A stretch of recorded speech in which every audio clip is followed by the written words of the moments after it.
Hi everyone. Today I'm going to talk about the most common reasons why buyers back out of a deal.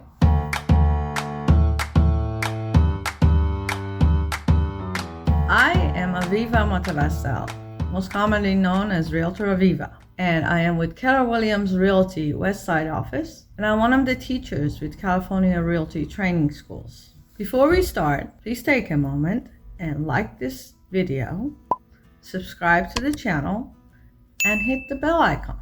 Okay, let's dive right in and talk about why would a buyer want to cancel the deal. One of the most common ones is cold feet, especially new buyers, first-time buyers. They get cold feet because they see the huge financial, one of their biggest investments in their lifetime is buying a home. Sometimes it's scary.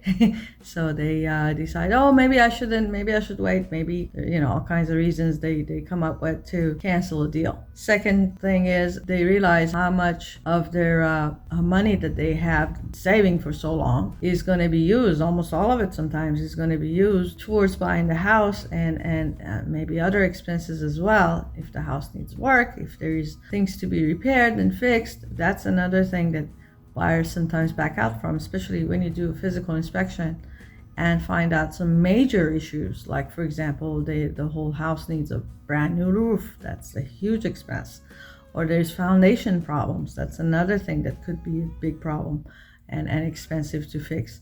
Those things could be a deal breaker for the buyer, and they wouldn't want to put the time or the money or the effort into fixing it. Sometimes even something even minor like putting in new bathroom or the kitchen needs complete repair or remodel. Those things can be reasons when buyers will back out of the deal, and they're allowed to do so.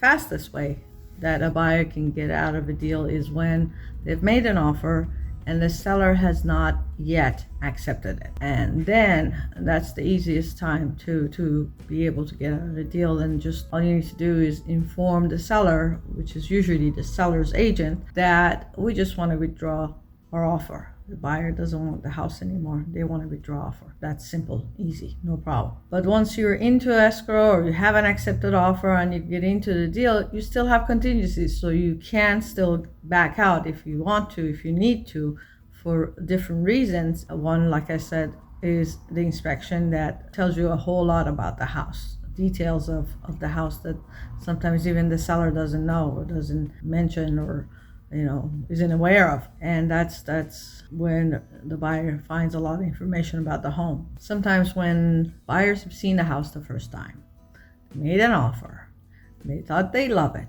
and then they go back to the house for the second time and they look at it in more detail and they check everything the second time with new eyes, with different look of everything. Then they realize maybe the house was not as wonderful as they thought, or maybe there is some parts of it that they don't exactly love as much as they thought they did, and that could be a deal breaker as well. Now, there are times when the seller wants to cancel a deal, and the reasons for that, most common reasons, are a lot of times that they were going to sell their home and move to a different state or a whole different area of the same state, even because of a job, because of a new opportunity where they were going, and that opportunity doesn't work out, or the new job doesn't work out, and they just can't sell and can't move anymore. Other reasons could be when they're selling the home because the home needs some work and they don't want to put the time and money into fixing it, and they want to buy a newer house or at least a remodeled one that they don't have to put all that work into, and they can't find one in their budget and they just can't move because of that. So they decide, okay, we're just going to stay and spend the money here and fix it and stay in the same house. Other reasons sometimes could be a divorce. They're getting a divorce and they cannot sell at this moment because they have finalized everything with the divorce first before they can decide whether they're going to sell the house again or not. If you're the agent and whether you're with the buyer or with the seller, whichever you're representing and whichever you're helping with, you got to do your best for whoever it is that you're working with, seller, buyer. You have a fiduciary duty to do the best for them, what's best for them, and direct them and guide them and help them the best you can to make the right decision, do the best thing that's good for their life, their finances, their home. You cannot, as an agent, you should not be attached to the end result, because not every deal closes, not everyone sells, not everyone buys.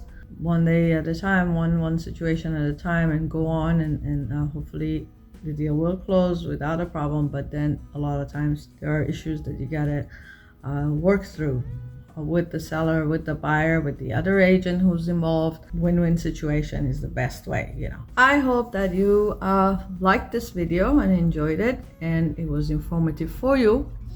And if you'd like to see more and find out more about me, Realtor Aviva, please do follow me on my YouTube channel or on social media, Facebook, Instagram. I'm everywhere. Easy to reach and easy to find. Realtor Aviva, Aviva Motavassel. Thank you. Bye-bye.